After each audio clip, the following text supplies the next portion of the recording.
দুর্গা পূজায় সরকারি ছুটি 3 দিন, অষ্টমী, নবমী ও দশমী ঘোষণা করতে হবে।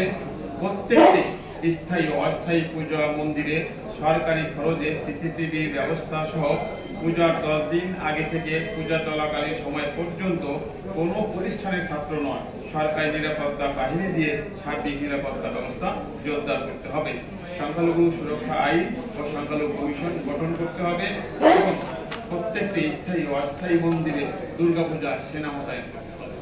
আমরা চাই এই বিষয়গুলো হলেই এবার দুর্গাপূজাটা শান্তিপূর্ণ হবে। তা না হলে কিন্তু আমরা এবার দুর্গাপূজা নিয়ে ব্যাপক সন্দেহ এবং শঙ্কাগ্রস্ত, কারণ আমরা মনে করছি অতীতের যে অভিজ্ঞতা, সেই অভিজ্ঞতা আলোকে এবার দুর্গা অস্থায়ী এবং অস্থায়ী পূজা মণ্ডপে দুর্গা পূজা যেখানে হবে সেখানে সাম্প্রদায়িক হামলা হতে পারে এবং সাম্প্রদায়িক শক্তি আমাদের প্রতিমা ভাঙচুর সহ আমাদের মন্দির ভাঙচুর এবং আমাদের যারা দর্শনার্থী, যারা পুণ্যার্থী তাদের উপর আক্রমণ করতে পারে বলে আমরা ধারণা করছি।